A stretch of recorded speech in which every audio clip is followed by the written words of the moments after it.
Hi, I'm Ronny from Achtung Camper, and today I'm going to show you our new shower curtains.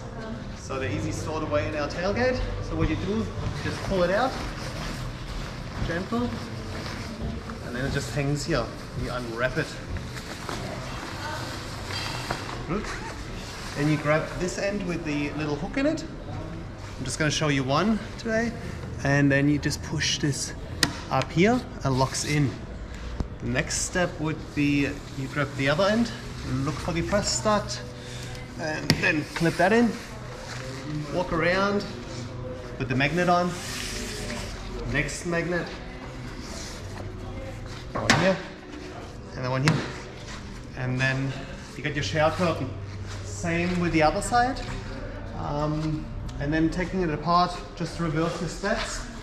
So take the magnets off.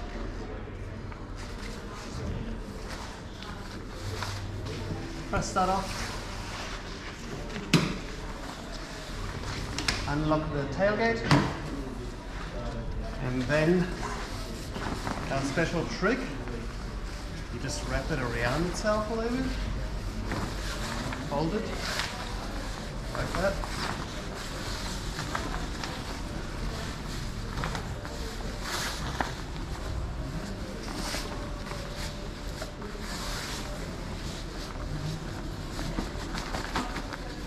And then you store it in like a snake. Start on one end and just go around.